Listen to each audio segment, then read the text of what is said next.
Բարև ձեզ ընկերներ, ես Վահրամն եմ Իրաքյան, մենք շարունակում ենք Մանտաշյանական զրույցները, այսօր խոսելու ենք գինու մասին, մեր ակումբական Մանտաշյանցի ակումբից երկու գինի արտադրողներ են այսօր մեր մոտ հյուր, ինձանից ձախ նստած է Սամվել Մաչենյան, Ալյուրա գինիների հիմնադիրը, համահիմնադիրը եւ տնօրենը, եւ Արսենը Մկրտչյան, Նոա ով Արենի գինիների համահիմնադիրը եւ տնօրենը։ Երկուսն էլ միջին եւ բարձր սեգմենտի գինիներ են, երկուսն էլ կենտրոնացած են արտահանման վրա, էկոնոմիկ ավելի քիչ է, Արսենը ավելի շատ, բայց արտահանման վրա կենտրոնացած ու այսօր հետաքրքիր զրույց կունենանք գինեգործության թեմայով։ Սկսենք նրանից, թե Սամվել ջան, ոնց եղավ սկսելը,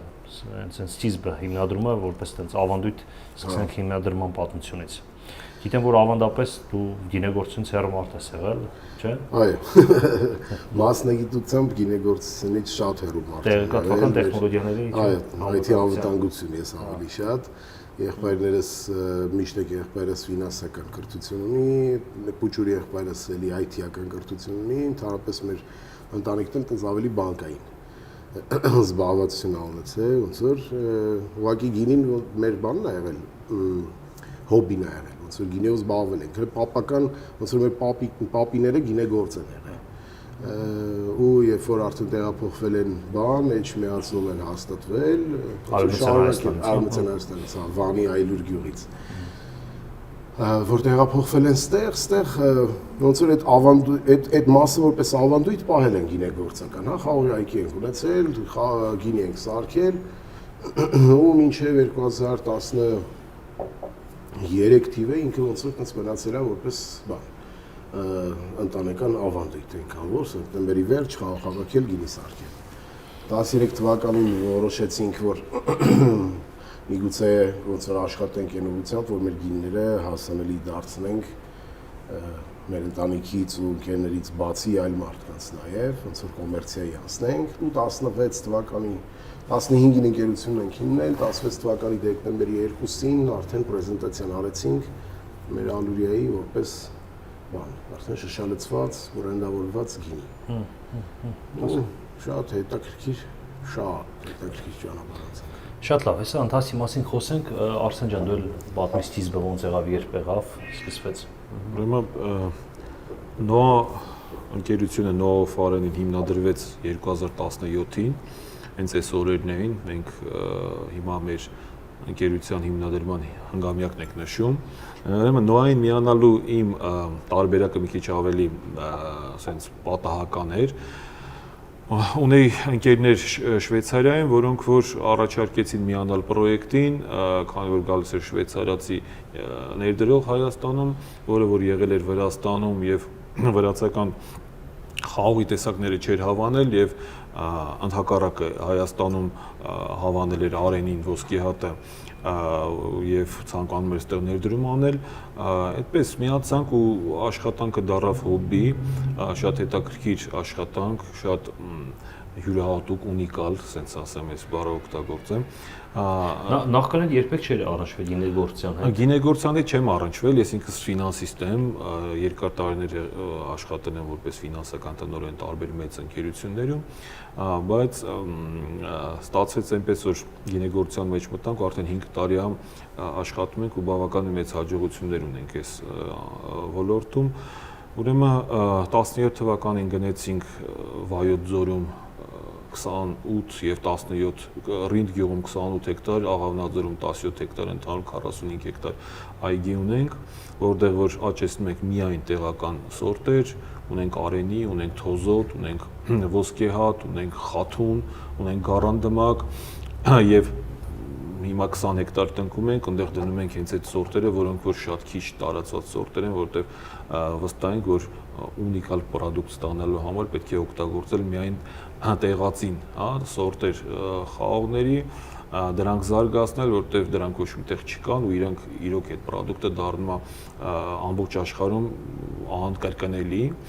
Ու այդ անկրկնելիությունը ինքը նաև արդեն գնահատվում է, որ կարող եմ ասել, որ Նոա ընկերությունը, մեր ընկերությունը Հայաստանում կարող եմ ասել, որ առաջին ընկերությունն է, որ 2 անգամ ոսկի մեդալ է շահել Decanter բրիտանական ամենահայտնի մրցույթում մի առաջին ոսկին 2019 թվականին մենք ստացանք եւ երկրորդ ոսկին ստացանք օրերս, հա, որը որ մեր շնորհակալություն, մեր աշխատանքի ամենա գեղեցիկ sense գնահատումն ենք համարում։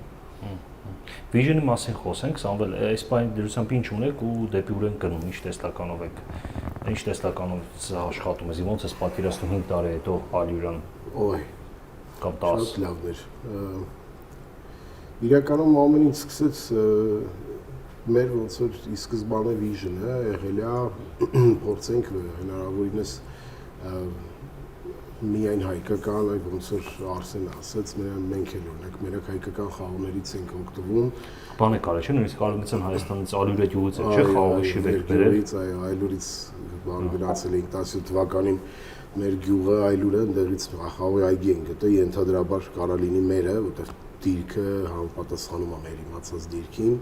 Ընդեղից խաղողի վազեր էինք բերել, մի հատը կապավ, հայերեն ասած։ Ու հիմա արդեն իրանից մի մոտ մի 40 հատ մաճուտիկներ ենք ստացել ու ոնց որ թոզոտն է տեսակը խաղողի մի հատ ենք ուղարկել մի քանի օր առաջ ուղարկեցինք նորից գերեզմա Թոզոտը ինչ տեսակա։ Թոզոտը հին հայկական ֆանտաստիկ սորտ է։ Այս բան չկա Հայաստանում։ Այս բան կա Հայաստանում շատ քիչ քանակությամբ, օրինակ հենա հենց նոա ենք ունեն իրանց այգիներում թոզոտ, ուրեմն աճում է մենակ այդ Վայոց ձորի շրջանում, շատ քիչ քանակությամբ, շատ հաճախ խառնում են արենիի հետ, բան շփոթում են։ Հա։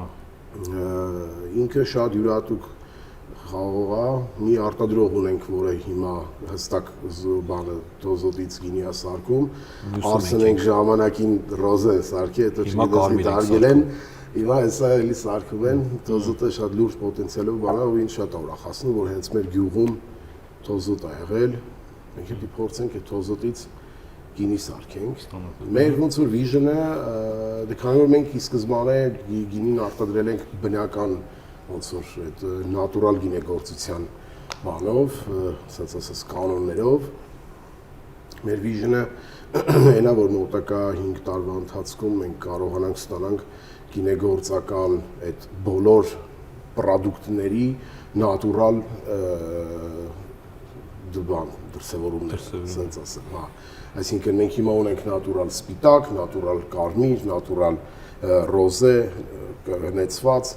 Այս անցած տարի փորձեցինք նատուրալ փրփրուն մի քիչ լավ չստացվեց, տրակեցին շշերը մեր, բայց այս տարի մի հատ է կփորձենք, այսինքն փորձենք տենց բոլոր հնարավոր ինչ կարելի է արտադրել խաղողից, ստանանք այդ ամեն ինչը բնական ճանապարհներով։ Ու բնական ասածը բոլոր ամբողջ գինեգործությունը բնական, ուղղակի մերը վայրի է մի քիչ ավելի, վայրի խմորումներով է ստացվում։ Այդ է մեր հիմնական որպես մոտակա մի 5 տարվա Vision-ը։ Իսկ արտադրության ծավալների շրջանառությունը ոնց էր հիմնական պրոդուկտի մասին խոսել Vision-ը։ Մինչև այդ ասում կլինի աշխարհի 50 երկրներում կվաճառվի տարեկան այսքան։ Եթե գնանք ավելի բան ոնց որ ֆինանսական մասերով, մենք հիմա ունենք երկու տենց այսպես ասած լուրջ նպատակ բանի մասով, այո, արտահանումների վրա պետք է մի քիչ աշխատենք, ավելի մեծացնենք, այս բանի 11 երկիր ենք արտահանում, բայց իր ոնց որ հաճախականությունն ու ծավալները այդքան մեծ չեն բավարարում, բայց իհարկե մենակ հորեկա ոլորտում եք, չէ՞, հյուրանոցներում, ռեստորաններում եք վաճառում։ Այո, մենակ հորեկա ոլորտում ենք աշխատում, մենակ պրոֆեսիոնալ խանութներում ենք ոնց որ վաճառում մեր Ալյուրյան։ Շարունակենք այդ նույն ձևով, կփորձենք Հայաստանում հնարավորինս ներկա գտնվել բոլոր լավ գինի ըմպելու համար ոնց որ նախատեսված ռեստորաններում եւ հյուրանոցներում Հայաստանի մասով, որը շատ հասանելի է, խիստ շատ մեծ շեշտ ենք դրել մենք բանի туриզմի վրա, գինոտուրիզմի վրա, այդ մասով ագին մեծ քայլեր ենք արել, հեսա մոտապագայում կավարտենք ոնց որ առաջի փուլը մեր այդ ինվեստիցիաների ու ասենք այդ զարգացման, հուսով եմ որ սկսենք մի քիչ ավելի ակտիվ հայկական գինու туриզմի մասով աշխատել, որովհետև մենք շատ ենք հավատում туриզմի այդ ոլորտ, այդ բլոկի վրա, գինին էլ ինքը իրանով շատ համապարփակ է, Այսինքն գինիով դու կարողանում ես ներկայացնել մի ամբողջ պատմություն գինու туриզմով, մի ամբողջ մշակույթ, գաստրոնոմիա, հյուրընկալություն, հա, այսինքն ինքը երևի թե այն ամենաեզակի պրոդուկտներից մեկն է, որը կարելի է ստեղծել ու ինքը իր մեջ այդքան կոմպոնենտ պարունակի, որին ինքը ոնց որ առնչվում է, էլի։ Սնունդ է տալիս։ Սնունդ է, հոգևոր սնունդ, մտավոր սնունդ, ինքը շատ բան է, էլի, շատ հետաքրքիր է։ Այդ գինին այդ առումով շատ ունիկալ է։ Դրա համար մենք շատ մեծ շեշտադրում ենք արել դրա վրա եւ երրորդը ոնց որ որպեսզի այս երկու մեր դրած գերնպատակներին հասնենք, մենք պետքա կտրուկ մեծացնենք մեր արտադրությունը։ Դրա առումով էլի շատ լուրջ ներդրում անենք գնացել գործարան ենք սարքում, որը հուսով եմ որ մի ամսից արդեն կավարտենք։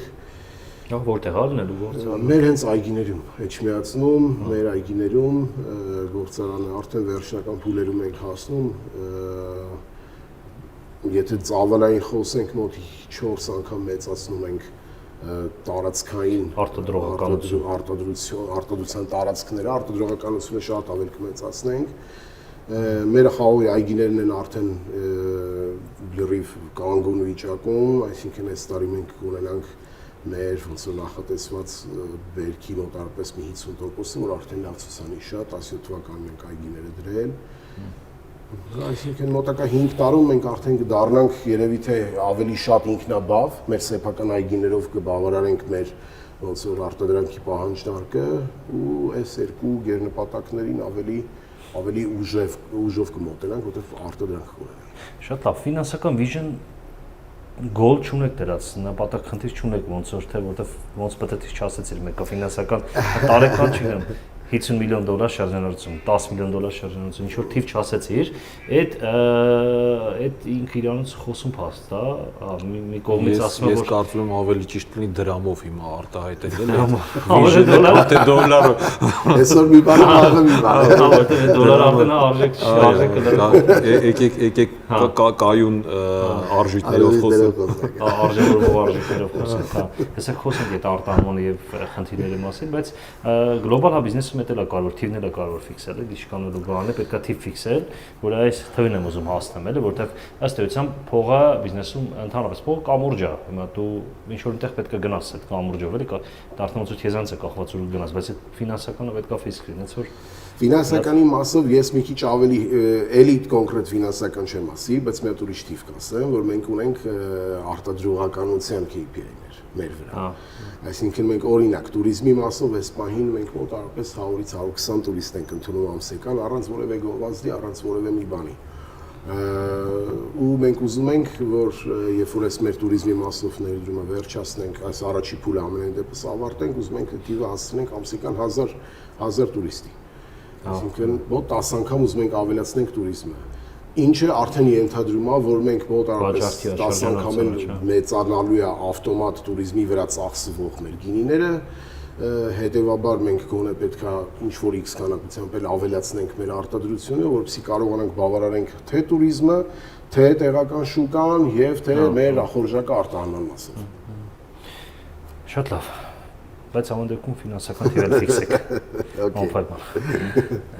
Արսեն ջան, գիտեմ որ այս ընդհանուր դոլար դրամ այս հարաբերության տեսանկյունից մի քիչ ավելի մթագնել են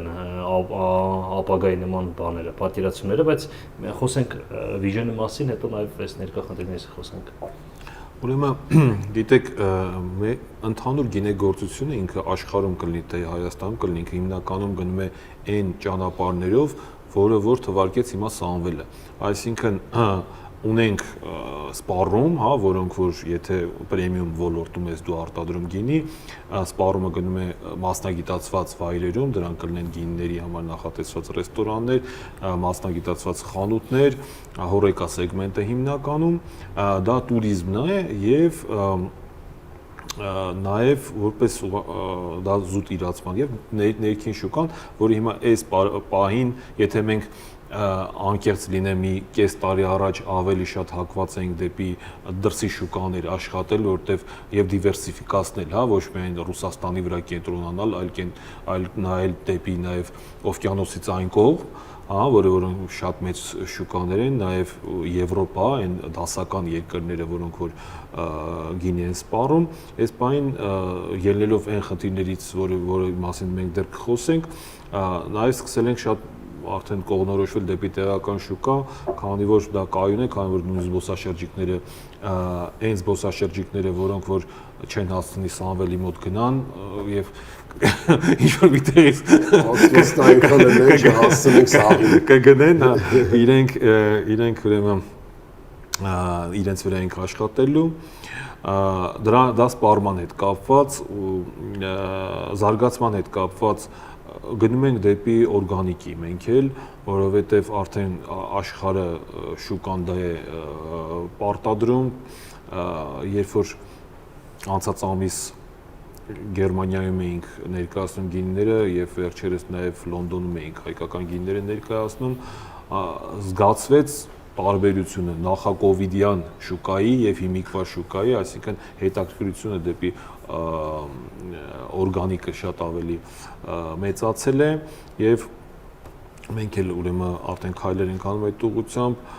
քանի որ ունենք նաեւ մեր խումբ է ընկերությունների շուտով արդեն առաջի քայլը անում ենք Իտալիայից մասնագետներ ենք հրավիրել, որոնք որ պետքա գան այդ ամեն ինչը ոնց որ ավելի հիմքերի, ավելի գիտական հիմքերի վրա դնեն, որպեսզի ճիշտ սկսենք այդ, որտեղ ինքը իրականում բարդ է եւ հնարավոր է նաեւ այդ ամեն ինչում ունենալ լուրջ կորուստներ, եթե ճիշտ չես անում եւ մենք իրականում նաեւ չունենք, էլի, ասենք այդ խաղաղագործությունը դասական նույնիսկ խաղաղագործությունը մեր Հայաստանում այնքան ինքը թույլ հիմքերի վրա է գտնում, ու մնաց արդեն ավելի առաջնա կարգ ասեմ, հա, այս տիպի խաղաղագործությունը, ուրեմն այդ առումով ուրեմն փորձում ենք միջազգային փորձը կիրառել, շարժվելու ենք այդ ուղղությամբ։ Ուրեմն նաև туриզմի համար, ասենք շատ-շատերը մեզ հարցանում են, որտեվ Վայոց ձորում ունենք 45 ու շուտով արդեն կլինի 70-ի մոտ հեկտար այգիներ, չունենք վայր, որտեղ որ կարող ենք տուրիստներին ընդունել։ Հիմա նաև մտածում ենք արդեն դրա մասին, արդեն սկսել ենք որոշակի քայլեր անել, հույս ունենք, որ մյուս տարի արդեն մենք էլ զբոսաշրջիկներ կսկսենք ընդունել ու ինքը կդառնա նաև որոշակի օգնություն, հա, մեր այն ծրագրերին, որոնք ի սկզբանե ունենք, էլի, իսկ այդ ամենասկզբից դրված ծրագիրը դա ամեն դեպքում մնում է արտահանումը, հա, որովհետև մենք բավականին մեծ ծավալներ արտադրող ենք, խոշոր չենք, բայց միջին ենք, կարելի ասել, եւ միտված ենք հիմնականում որակյալ բարձր որակի արտադրանք ներկայացնել դրսի շուկաներում։ Սա ուրեմն փորձենք իրականացնել մոտակա մի 5 տարիների ընթացքում, այդ ընթացքում արդեն ոնց որ ասեցի նոր սորտեր կլինեն մեր այգիներում արդեն բերք կտան, էքսպերիմենտներ կանենք շատ, որտեղ գինեգործությունը ինքը էքսպերիմենտներ են, ամեն օր, ամեն վայրկյան, դրանք ենթադրում են անդադ նորարարություն, անդադ ֆանտազիաներ, անդադ, չգիտեմ, շատ մտքեր, հա, որոնք որ կարող է ֆանտաստիկ թվալ ինչ-որ մի պահի, բայց դրանք կիրառելով մի օր հասցնում ես արդեն դրան կոմերցիոն մակարդակի վրա, եթե 10-ից մի իդեա նույնիսկ հասնում է կոմերցիոն մակարդակի, արդեն դա բավական հաջողություն է։ Այդպես փորձելու ենք լինել հայկական շուկայում մեր ձևով, նաև մեր համերով յուրահատուկ։ Հասկացա, ֆինանսական առումով Ֆինանսական առումով ամբիցիաները որովհետեւ թիվ էլի ես չեմ կարող հնչեցնել, որովհետեւ անկեղծ ասած, որպես ընկերություն ամեն տարի բյուջե ենք, հա, մենք կազմում տարվա բյուջեն, բայց ցավոք, հա, տարբեր պատճառներով մենք 19 թվականին մտանք շուկա առաջին անգամ, 20 թվականի համար բավականին լավ բյուջե էինք կազմել, 20 թվականը կովիդ էր, լոկդաուններ, մեր բյուջեն չեղավ, 21-ը մի փոքր վերականգնման sense տարի էր, մոտեցանք, հիմա 22 թվականին այս խնդիրները արտահանման հետ կապված, որոնք որ շատ են մեզ հարվածում, էլի չգիտենք թե ինչ, այսինքն այսօր շատ դժվար է ինչ-որ բան կանխատեսել մեր ոլորտում, գյուղատնտեսության ոլորտում մանավանդ, շատ դժվար է ինչ-որ, որտեղ խնդիրները այնքան բազմաբնույթ են, որ նույնիսկ ինչ որտեղ չես էլ կարող սպասել, որ այսպիսի խնդիր կարող է առաջանալ, որը կարող է անմիջապես հարվածել քո ֆինանսական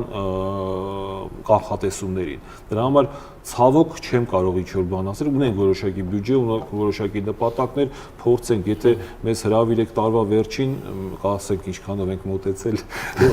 պլանավորածին։ Հասկացա, բանը Սաղ ջան, վերջի շրջանում մեր մոտ գինու մշակույթը աննախադեպ փոխվում ու զարգանում է։ Երևի մի 10-15 տարի է սկսվեց այդ process-ը, մենք դարձել ենք օղի ոնց որ օգտագործող հասարակություն, հիմա վերադառնում են գինուն։ Ինչ կարծիք ես, ինչը դեռ պետք է փոխել այս ուղղությամբ եւ ինչ աշխատանք կանելու ընդհանուր այս ուղղությամբ այդ ոլորտը ավելի զարգացնելու, ավելի ուժեղացնելու համար։ Ուրեմն շատ հետաքրքիր մի հատ բան կա։ Անցած տարի, եթե չեմ սխալվում, անցած տարի market research էին արել մեր ընկերները բանից, այդ խաղաղորձյան գինեգործյան հիմնադրամից, ու պարզվել էր, որ մարդկանց մեծ մասը գինի չի խմում միջոցառումների ժամանակ, որովհետև իրան թվում է, թե ինքը կարա երևա անգրագետ։ Շատ հետաքրքիր է։ Այո, ինչն է դրա խնդիրը։ Խնդիրը մենք ենք իրականում։ Գինու աշխարհի մարդիկ, որովհետև մենք այնքան ենք պաթետիզմը այս գինին իր ամեն ինչով, որ մարդիկ իսկապես վախենում են անգրագետ թվալ, որ կարող է ճիշտ տեղից չբռնեն բաժակը, սխալ բաժակով խմեն, չգիտեմ, հոտ քաշելուց հետո խմեն, այլ ոչ թե խմելուց հետո հոտ քաշեն եւ այլն, այսինքն տարբեր այդպես բաներից ու իրանք արդեն կոմպլեքսավորվում են ու ընտրում են օղին, որտեղ օղին կանոն չունի, բռնում եւ խմում ես, ոչ մի բան չկա։ Ու այդ ուղղությամբ ոնց որ հենց հիմնադրամը կակրած մի հատ բան արեց, գովազդային հոլովակ նկարեց, որով հենց փորձում էր մարդկանց ասել, որ գիտես կանոնները լավ է, բայց դա մենք կպահենք գինեգործներով։ Մեր պատրաստման ընթացքում, մեր կառավարման ընթացքում դուք որ խմելու ժամանակ օգտագործեք ոնց ուզում եք։ Այսինքն մենք հենց պետքա մի հատ շատ մեծ խնդիր լուծենք, մարդկանց վերադարձնենք գինու աշխարհ։ Առաջին հերթին պետքա առաջին իմ կարծիքով ամենամեծ բանը որ պետք է անենք, այդ պետքա հանենք մտածելակերպից, որ գինին դա ալկոհոլ է, ուղղակի իմաստով։ Այո, ինքը ալկոհոլ պարունակող խմիչք է, բայց եկեք իրան չնայենք որպես ալկոհոլային խմիչք։ Օղի կողքը չդնենք, էլի։ Այո, բացարձակ պետք չի դնել օղի ու նմանատիպ խմիչքների կողքին, որովհետև իր նպատակը իզուր չի, որ մեր պապերը գինովնալ բառն է ստեղծել։ Այսինքն հարբել այլ գինով հարբելը մեր համար նպատակի չի եղել, մենք ընկերներով գինովցել ենք։ Այս գինովնալը ինքը լավ բան է, այսինքն դու շատ երբ որ մենք սկսենք այդ ուղղությամբ աշխատել, մարդկանց բերել այդ գաղափարին։ Մի օր մեկ ասենք խմած գալիս ես տունը կինդ ասում է, էլի հարբած ես, հետո ասում ես, չէ, ես հարբած չի, ես գինով ցած եմ։ Այո, ես գինով ցած եմ, տարբեր են գինը։ Կնոջ յանքում չի զգայք այդքան տարբերությունը, բայց երբ որ մենք իրեն բերենք մարդկանց այդ ուղղությամբ, իրենք սկսեն շատ ավելի հարգալից մոտենալ նախ այդ խմիչքին, որովհետև ինքը ես միշտ մի բան եմ ասում, որ գինին արտադրություն չի, գինին ստեղծագործություն է։ Իսկապես տենց է, մարդիկ գինին չեն արտադրում, մարդիկ ստեղծում են։ Այդ նույն ձևա ունենք նույն կոմպոնենտները մենք ու Արսենենք։ Ունենք խաղող, ունենք գործիքներ։ Բայց մենք ստեղծում ենք իրարից տարբերվող բաներ։ Ու չենք էլ կարող նմանատիպ բան ստեղծենք։ Այս ամեն ամբողջ գեղեցկությունը էլի այս գինեգործության։ Ու երբ որ մենք գինուն դուրս ենք գալիս այդ աշխարհից, իրան նայելով որպես խմիչք, ալկոհոլային, սեղանի զարդ, չգիտեմ, տարբեր տենց բաներով, այլ նայում ենք որպես մշակույթ կրող բան ստեղծագործություն, լրիվ ուրիշ հայացքով ենք իրաց նայում։ Հենց մենք սկսենք գինունը տենց նայելը, մեր մոտ ավտոմատ կսկսի զարգանալ օրինակ տեղական գինու տուրիզմը, որը մեր մոտ համարյա բացակայում է։ Այսինքն մենք մարդիկ չենք գնում, ասենք օրինակ Արսենենց մոտ կամ չեն գալիս Ալուրիա, որպեսզի տեսնեն ոնց է պատրաստվում Ալուրիան, ոնց է պատրաստվում, ոնց է պատրաստվում մնացածը։ Իսկ այդ ամենա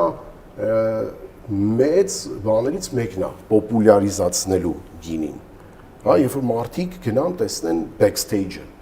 հետևում ինչ է կանգնած, իրանց ամենասիրելի գինու հետևում, ովքեր են կանգնած, ինչ մարդիկ են, ոնց է այդ process-ները լինում։ Այսինքն հենց գինու մասին կարծիքները փոխվի ու դրա վրա պետք է աշխատենք։ Դրանից հետո արդեն կճուղավորվի ու մարդիկ սկսեն լրիվ ուրիշ ձևով աշխատել, լրիվ ուրիշ ձևով կնայեն այս ամեն ինչին, լրիվ ուրիշ ձև կկառուցվի այս ոլորտը։ Ինձ թվում է մի հատ ամենամեծ բաներից մեկը այդ պետք է անենք, որ մարդիկ գինուն սկսեն նայել ուրիշ հայացքով։ Շատ լավ։ Ճիշտ ասի ջան։ Շատ լավ ասեցիր։ Ինչ կարծիք ես այդպես։ Երբ որ շատ հաճախ լինում են մարդիկ, որ գինեն հյուրասիրում, դա կլինի գործարանում, թե կլինի այգիներում, թե ուղղակի, ասենք, ինչ որ մեր նույնիսկ մեր ընկերներին, երբ որ գինու անուն ենք տալիս, հա, ասում են դե մենք գինուց բան չենք հասկանում։ Իմ պատասխանը դրա դեպքում միակն է, ասում եմ գինուց պետք չի հասկանալ։ Դու պետք է խմես ու զգաս, եթե դա քեզ դուր է գալիս, ուրեմն դու շարունակում ես խմել այդ գինին, հա? Այսինքն ինչ որ հասկանալ, նման ինչ անես, դա հասկանալը թողեք մասնագետներին։ Այո։ Եթե դու խմեցիր, քեզ հաճելի է, եթե դու սննդի հետ իրան համատեղեցիր ու հասկացար, որ իրար հետ շատ համատեղել են, շատ ավելի համատեղել է, քան թե ծանր սպիրտներով, հա, բարձր սպիրտներով խմիչքը, այս դեպքում ուրեմն դու արդեն մեր մարդն ես, դու կսկսես խմել ու ժամանակի ընթացքում դու արդեն կդառնաս, կհասնես այն մակարդակի, որի մեջ որ գինեգործներն են, եւ այսինքն գինին ինքը նաեւ ենթադրում է որոշակի փորձ ժամանակի ընթացքում կൂട്ടակային, ասած ասած փորձ, բայց պետքա սկսել, ու պետքա սկսել հասկանալ, սկսել նրանց ինչ որ քեզ դուր է գալիս, հա, այդ դրանից հետո եւ մի բան ուղղակի հիշեցի sense այս ընթացքում մենք Մանթաշյանցի շրջանակներում մի խոսնակ ունենք, մի օր եկավ ներկայացրեց խոսում էր ընդհանուր բանակցությունների թեմաներ, եթե չեմ սխալում, եւ ասեց մի հետաքրքիր բան ասեց, որ հիմա մտաբերեցի, ասեց հույները գինի խմում էին, որպեսզի ու իրենց ուղեղը ավելի լավ աշխատի, իրենք ավելի լավ կարողանան այդ մտքեր արտահայտել ու այն ժողովները, որի ժամանակ որ պետք էր լավ մտքեր ծնել, այդ ժողովների ժամանակ դնում էին սեղանին գինի ու այդ ժողովները կոչվում էին սիմպոզիումներ, այսինքն այն տերմինը, որ մենք սիմպոզիում ասում ենք ինչ-որ սեմինար կամ, չգիտեմ, կոնֆերանս, հա, սիմպոզիում բառը ինքը իրականում նշանակում է գինի խմելու վայր, հա, ասենց ասած, հա, այսինքն գինին ինքը նաև դա ոնց որ հին հույներից է գալիս, դա ողջամիտ սահմաններում բնականաբար գինին դա լավացնում է եւ նյութափոխանակությունը օրգանիզմում եւ արյան շրջանառությունը եւ բնականաբար ավելի գեղեցիկ ու ավելի օգտակար մտքեր են գալիս ծնվում, քան թե ինչ գինին օգտագործել է։ Բայց դա մի հատ էլ ասենք, էլի չափավոր, հա, ողջամիտ սահմաններում դրամ կուրս բանից հարաբերությունից դրամ դոլար, որ դրամ արժևորվում է, ինչ որ մեր բոլոր արտահանողները մեծ վնաս է հասցնում, քանի որ վաճառքավորվում է դոլարով, այն ժամանակ վաճառում ենք ընտրենք 10 դոլարով, ու այդ 10 դոլարը արժեր պայմանական 500 դրամ, 5000 դրամ, հիմա այդ նույն 10 դոլարը արժի 4000 դրամ, հետեւաբար ինքնարժեքը ավտոմատ պետքա ինքնարժեք բարձրանում է պրոդուկտների։ Այդ հարցով ինչ դեր է ունեցել ձեր բիզնեսի կյանքում, քանի որ հիմնականում նոան արտանման վրա էր, չէ՞, կենտրոնացած։ Ու դոլարային արտանում էր, չէ՞, ձեր մոտ մեծ մասը։ Դոլարով էլ, եվրոյով էլ, եւ երկուսն էլ հիմա ցավոք այն մակարդակի չեն, որը որ մենք բյուջեով նախատեսել էինք։ Ես մի sense օրինակ բերեմ, էլի, երբ որ դրսի դիստրիբյուտորի հետ փորձում ես աշխատել, առաջին հանդիպումից միջև պայմանագիր կնքելը, այդ ամբողջ այդ շղթան ինքը, որի մեջ բազմաթիվ հանդիպումներ, բազմաթիվ նմուշների ուղարկել, ծախսեր, հա, այդ ամեն ինչը հրավիրել, գալիս են, տեսնում են այգիդ, հա, հավատում են արդեն, որ դու կարող ես իրենց այդ երկարատև պարտնյոր լինել, գործընկեր լինել, քանի որ դու ունես բազա, լուրջ բազա, այդ ամեն ինչը, այդ շղթան ինքը կարող է տևել մինչև 2 տարի։ Ես 2019 թվականի փետրվարին ծանոթացա մեր ռուս գործընկերների հետ, 2021-ին նոր իմ մոտ առաջին արտահանումը եղավ։ Իհարկե այնտեղ կոവിഡային այս ժամանակաշրջանը մտա, բայց ամեն դեպքում մենք էլի пассив չէինք, էլի հանդիպումներ կային կամ գոնե նմուշներ էինք ուղարկում եւ ներկայացնում։ Երբ որ ունես նման քրտնաջան, հա, այդ բառը միգուցե ստե տեղին է բանալ եւ ֆինանսապես ծախսատար, հա, process, արդեն չես ուզում այդ կորցնես, էլ այդ վերջնական արդյունքը ուզում ես երկարատև աշխատես տվյալ գործընկերոջ հետ, գինը համաձայնացնում ես եւ գինը համաձայնացնում ես ոչ հայկական դրամով, հա, եւ դու նույնը վերաբերում ես նաեւ ԱՄՆ կամ եվրոպական գործընկերներ, տարբերություն չկա։ Եվ գալիս է մի պահ, երբ որ անսպասելիորեն շուկան, արտարժույթի շուկան սկսում է թելադրել իր բացական հետևանքները այս ամեն ինչի վրա եւ ձեր ասած տարբերակով 5000 դրամի երբ որ դու տարվա սկզբին արդեն պլանավորել ես այդ գինը որ պետք է արդեն աշխատավարձ ես բարձրացրել արդեն չասած ներդրումները եւ այդ ներդրումների ազդեցությունը ինքնարժեքի վրա աշխատավարձ ես բարձրացրել չգիտեմ նյութերի գներն են թանկացել չգիտես ինչի նույն ասենք այդ այն նյութերը, որոնցով մենք բուժում ենք, հա, բուժանյութերը, որ օգտագործում ենք, դրանք չեն էժանացել, երբ որ ասենք եվրոն կամ դոլարը էժանացել են։ Իրանք մնացել են նույն գին կամ լոգիստիկ այս խնդիրների պատճառով, որ հիմա մի բան է թանկացել, բան կա, չէ, խզում կա այս լոգիստիկ շղթաների, մի բան էլ թանկացել են։ Այսինքն բոլոր ես կարող եմ ձեզ բազմաթիվ կոմպոնենտներ ասել, որոնք որ ազդում են գնի վրա դեպի բարձրացում անցած տարվա համեմատ։ Եվ այսքանով հանդերձ մյուս կողմից դու ունենաս նաև վնասներ, հսկայական վնասներ արտարժույթի շուկայում, սա կոնկրետ մեր դեպքում հսկայական հարված է հասցնում, որտեղ ես ել եմ ասում ենք հիմնականում նայել ենք այդ ուղղությամբ ու նայել ենք դիվերսիֆիկացված։ Եթե Ռուսաստան ես արտահանում հիմա այս ժամանակաշրջանում ընդհանուր առմամբ խնդիր չունես, որտեվ կապված լինելով դրամի հետ, ռուսական դրամը կապված լինելով ռուսական ռուբլու հետ, այս բանին երկուսն էլ արժևորվում են, բայց երբ որ քո շուկան միայն Ռուսաստանը չէ, այս դեպքում հսկայական վնասներ ենք կրում ու ստիպված ենք կամ դադարեցնել ժամանակավորապես արտահանումը, բացատրելով, փորձելով բացատրել գործընկերոջը, որ հնարավոր չի, հա, կամ պետք է գին բարձրացնենք, որը որ անհնար է այս պահին, կամ պետքա վնասով աշխատենք, կամ պետքա դադարեցնենք այս պահին, սպասելով ավելի լավ ժամանակների, որը իրականում այդքան էլ լավ լուծում չի, որովհետև եթե վերջնական հաճախորդը արդեն սպասում է քո գինուն, հա, Մոսկվայում կամ Նյու Յորքում, իրեն ինչպես կբացատրես, ասենք այդ շղթայի խզվածքը, էլի, ստիպված ուրեմն գնում ես ինքնարժեքով կամ ավելի ցածր վաճառքին, որպեսզի գոնե այս ժամանակաշրջանում կարողանաս սենց մանևրես միջև որ լավ ժամանակները կգան, բայց ցավոք, ասենք ամեն օր հիմա մենք տեսնում ենք այս արտարժույթի անկումը, հա, բանի այդ կայուն արժույթների եւ չենք հասկանում թե վերջը չեմ տեսնում ես, ուղղակի չեմ հասկանում, չեն կարողանում ոչ մի կանխատեսում անել, այ բիզնեսմենի համար, այ հիմա դուք որ ասում եք ֆինանսական թիվ ասեք, ֆինանսական թիվ չես կարող ասել, որտեղ ոչ մի կանխատեսում դու այսօր չես կարող անել, ոչ մի կանխատեսում, հարվածը այնպիսի տեղից է գալիս, որ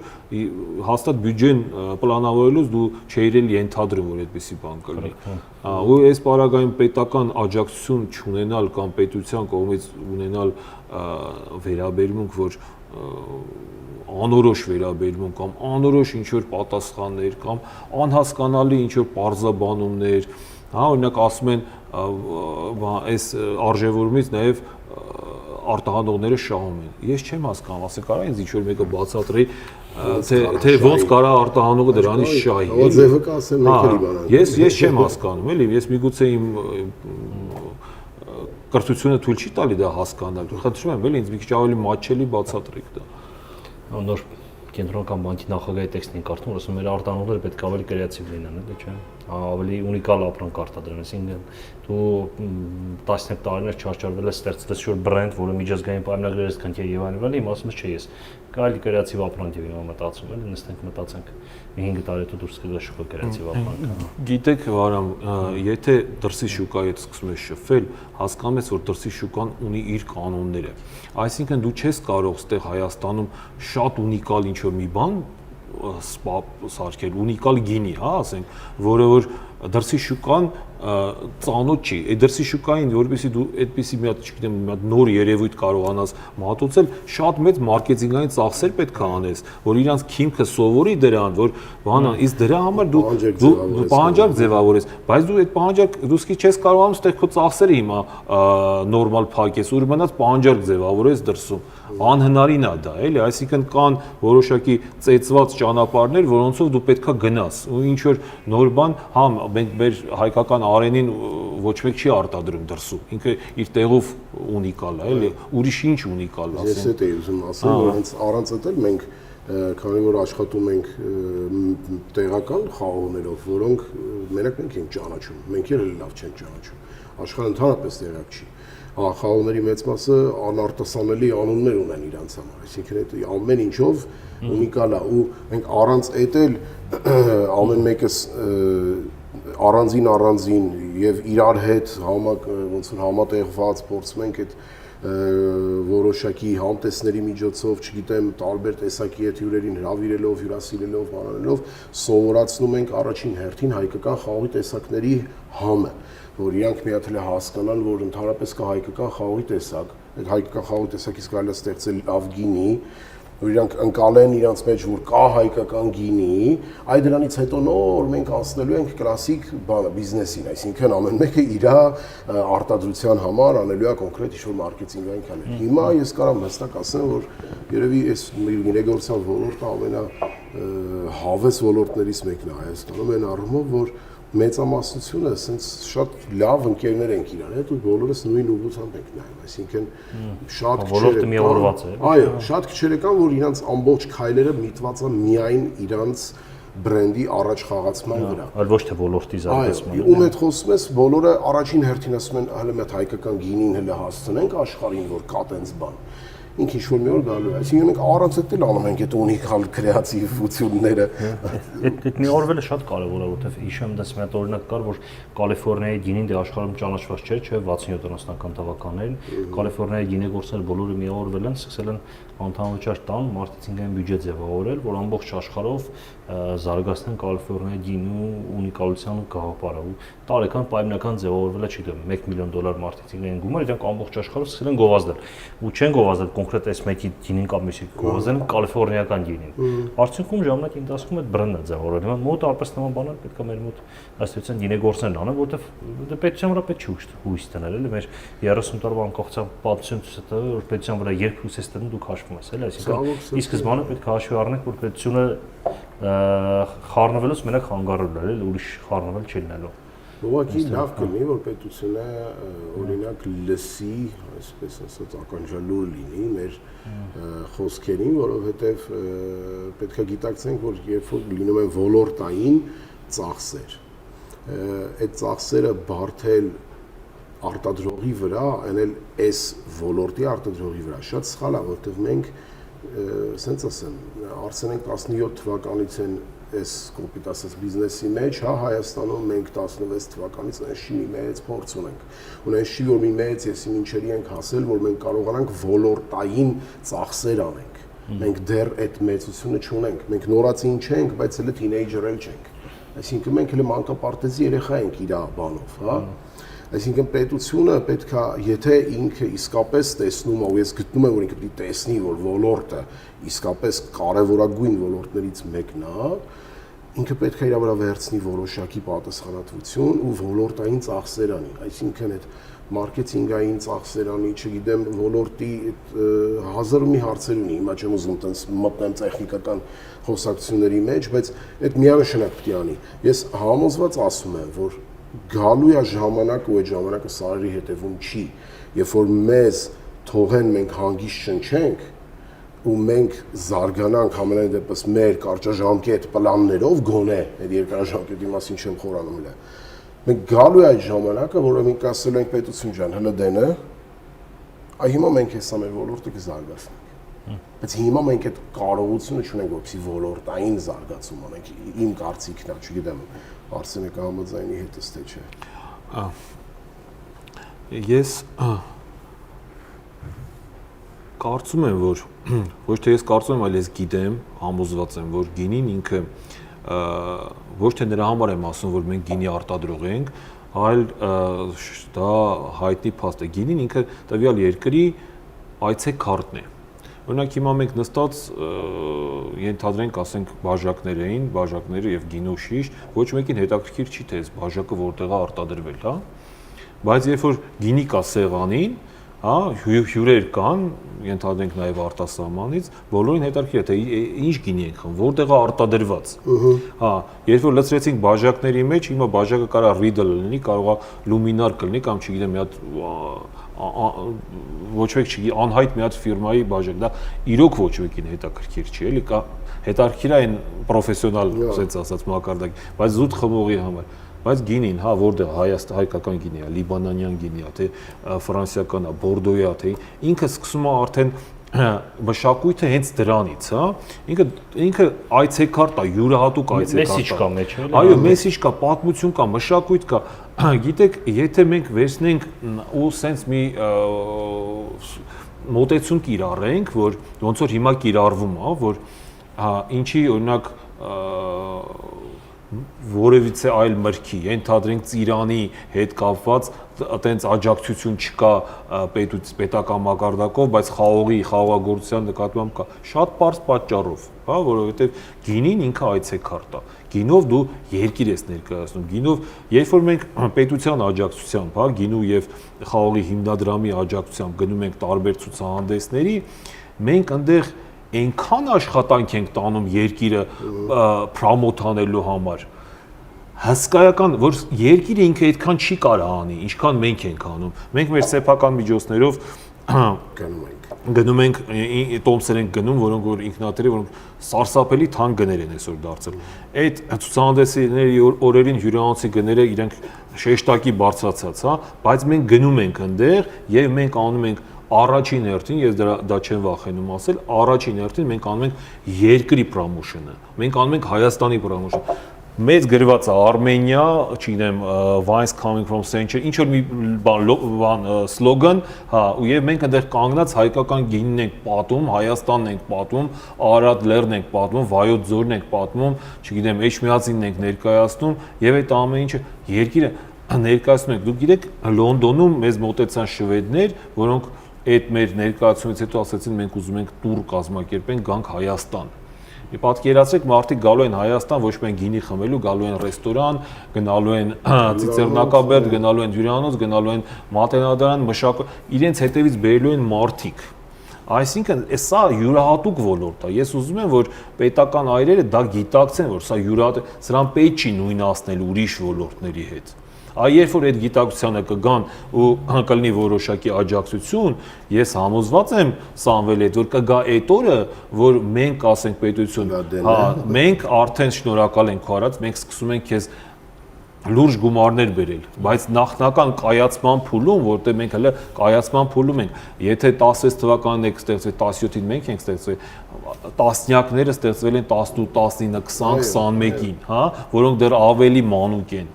Շատ լավ գինի արտադրողներ, հա, գերազանց գինի, որոնց պետք է օգնել, որպեսզի իրենք կայանան եւ չփակվեն։ Շատ լավ։ Բանի գործարարության զբաղվողների հիմնական առանձնահատկությունն այն է, որ մարդիկ վախենում են անորոշությունից եւ անհաջողությունից, բան դե մեր ընդհանուր գաղափարախոսությունն այն է, որ հնարավորինս շատ մարդիկ զբաղվեն գործարարությամբ, քանի որ տնտեսության հիմքը դա գործարարն է, տնտեսության հիմքը արդյունավետ գործարարն է, աշխարհի հզորագույն պետությունները միշտ ունեն աշխարհի հզորագույն բիզնեսները, չի լինում առանձին։ Չի կարող լինի հզորագույն տնտեսություն առանց հզորագույն բիզնեսների, էլի, հետեւաբար իրենք իրար հետ պետք է քայլեն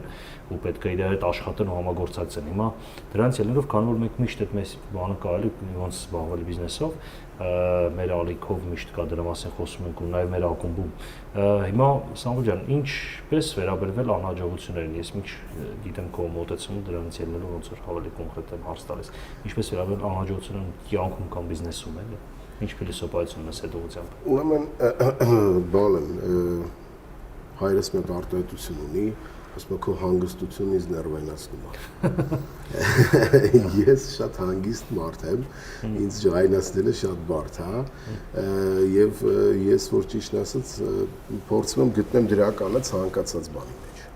Ու ինձ թվում է այդ մեզ շատ է օգնել։ Ես մի այդպես շատ փուճուրիկ դրվագ ասեմ, մեր ամենամեծ անհաջողություններից մեկը մենք վերածեցինք նոր արտադրանքի։ Այսինքն մենք այո, գինի էինք փչացրել, այսինքն ինչ որ կոնկրետ իմ մեղքով ինչ որ մի բան էր եղել, որ գինին գնում էր դեպի ոչենուությամբ, որը որ մեզ պետք էր։ Բայց մենք իրան վերածեցինք նոր արտադրանքի, մեկը դառավ մրգողի, սարքեցինք իր բալզամային լուքացախը եւ այլն եւ այլն։ Այսինքն sense փորձեցինք մեր այն անհաջող ապրանքը, որը թափելու ենթակա էր կոպիտ ասած, իրանից ստեղծենք այլ ապրանքներ։ Մենք փորձեցինք դրականը տեսնել ու տեսանք։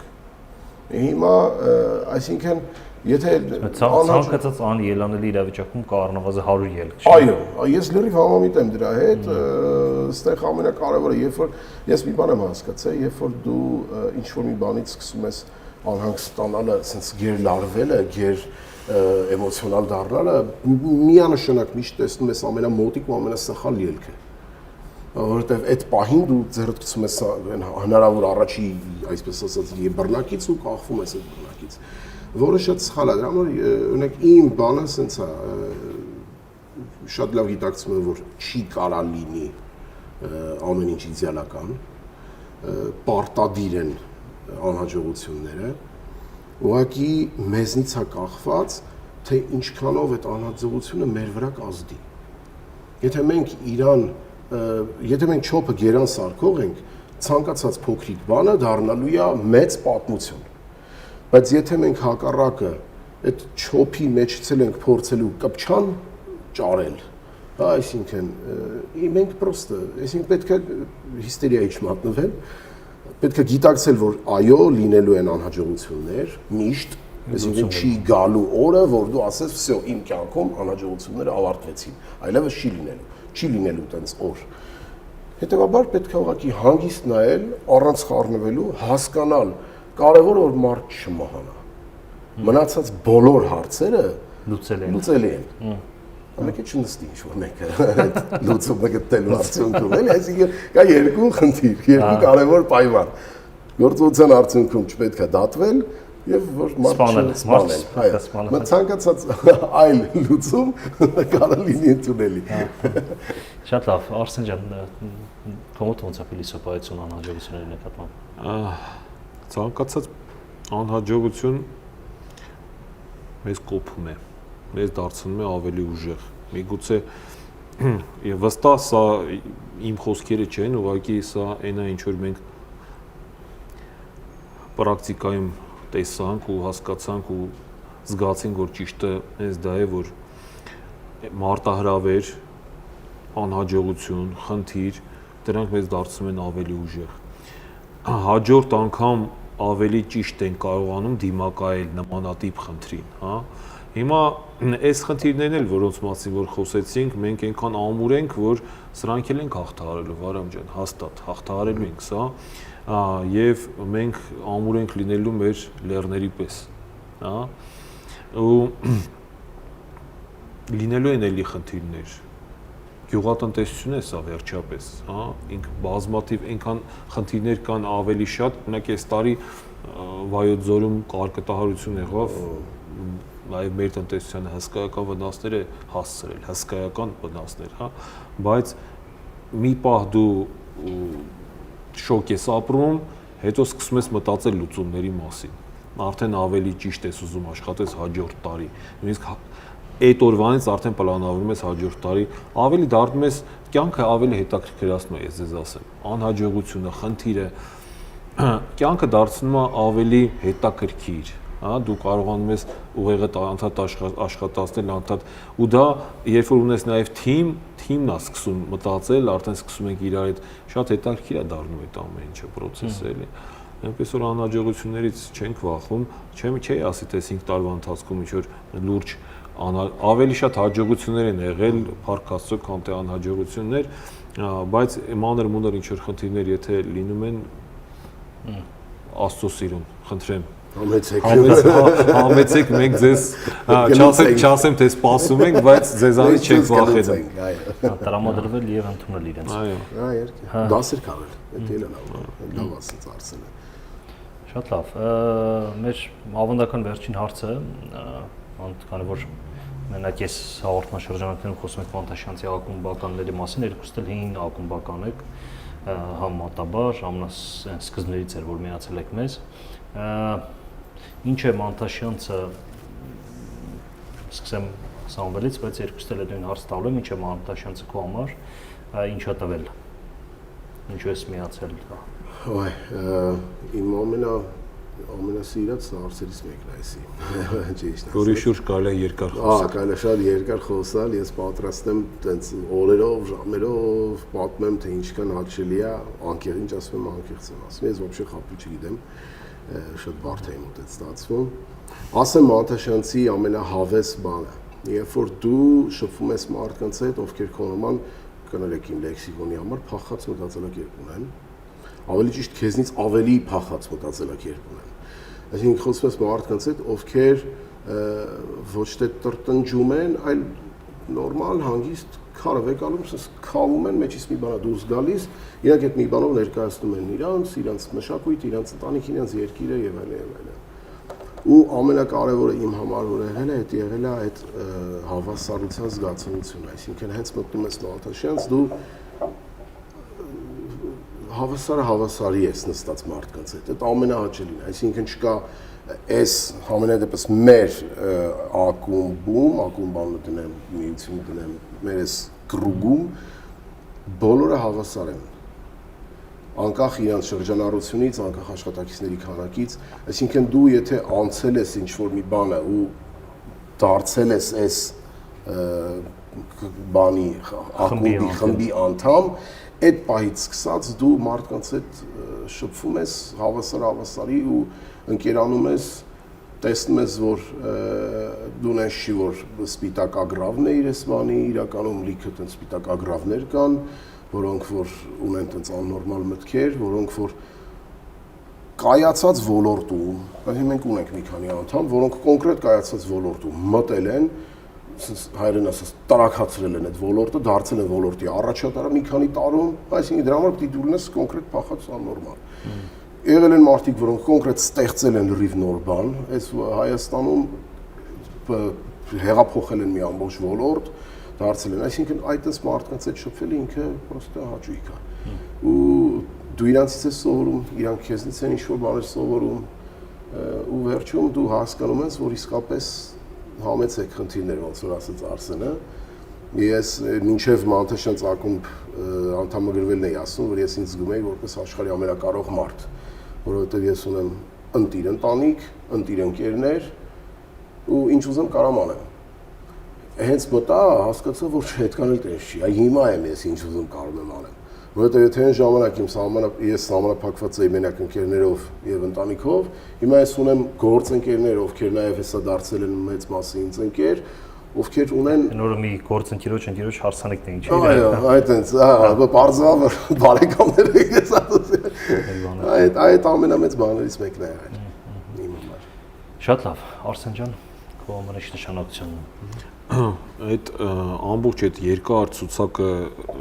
իհարկե ժամանակը չի երիքի որ ասենք, բայց երևի թե կկրկնեմ էլի, որտեվ ինձ թվում է որ շատերին էլ այս հարցը տակ բոլորի մոտ էլ հենց առաջինը այդ ցուցակի մեջ դա է լինելու, դա նմանատիպ մտածելակերպի մարդկանց հետ շփելը։ Այդ շփումը, գիտեք, երբ որ դու ունես որոշակի շրջանակ շփումների, հա, կարողանում ես մտածել ինչ որ մի որոշակի հատվածով, բայց երբ որ քո այդ շփումների շրջանակը միանգամից մեծանում է մի քանի տասնյակ անգամներ, հա, եւ դու ամեն անգամ լսում ես ինչ որ նոր մարդկանց խոսք, հա, որոնք որ խոսում են նույն երևույթների մասին, բայց յուրովի, այդ ամեն ինչը քեզ հարստացնում է։ Մենք ամեն մի հանդիպում, որը որ եթե իմ պարագայում ցավոք ես մի փոքր sense աշխատանքների անով մի փոքր пассивացել եմ, բայց ամեն մի հանդիպում, որին ես կարողանում եմ sense միանալ, դրանք իհարկե առաջի հերթին նաև մեր բիզնես weekend-ներն են, հա, այդ ժամանակ այնքան ինֆորմացիա ես կարողանում դու ներծծել քո մեջ, այնքան եւ դա կլինի բեմից հնչող, դա կլինի սուրճի սեղանի շուրջ, դա կլինի, չգիտեմ, լրիվ ինչ որ լիֆտի վերելակի մեջ, բան, բայց այդ ինֆորմացիան արժեքավոր ինֆորմացիաների մեծ շրջապատույտ է տեղի ունենում, հա, այդ բոլորի մեջ, էլի դու կարող ես միանալ մի անկյունի վրա այդ արժեքավոր ինֆորմացիան ընդեղից ստանալ կամ գնալ մյուս տեղը էլի նմանատիպ ինֆորմացիա ստանալ ու մեկը մեկից ավելի կարևոր, ավելի հետաքրքիր ու ավելի արժեքավոր քեզ նաև ինչ որտեղ քեզ սնող, քեզ մաղող դեպի նոր մարտահրավերների կատարման, նոր հաջողությունների, որտեվ ամեն դեպքում հիմա բոլորս իրար տեսնում ենք, թե ով ինչ է կարողանում անել եւ սա շատ լավ նաեւ խթան է, որպեսզի մենք կարողանանք մեր ձեռքբերումների վրա չկանգնենք, այլ գնանք առաջ, ինչ որտեղ նաեւ հասնենք մի գործընկերոջ, որը որ կարողացել է արդեն հասնել շատ ավելի լավ այն ձեր ասած ֆինանսականին, հա այնպես ես դա կառանձնացնեի այդ հսկայական այն պլյուսների առավելությունների ցուցակից։ Շատ լավ, շնորհակալություն հետաքրքիր զրույցի համար։ Ընկերներ, այսօր խոսում ենք գինեգործան թեմայով։ Եթե հավանեցիք գրեք կարծիքը վիդեոների տակ, որ մեզ ոգեշնչի հետագայում էլ նկարենք կամ ինչ ուղղությամբ գնանք, եթե հարցեր կան կամ թեմաներ կան, որ հետաքրքրում է, էլի գրեք, գրանցվեք Ալեքին, ով գրանցված չի, սեղմեք զանգակին, որ notification ստանաք հետագա մեր վիդեոների համար։ Այսօրվա համար այս կանը, շնորհակալություն հյուրերին եւ հաջողություն։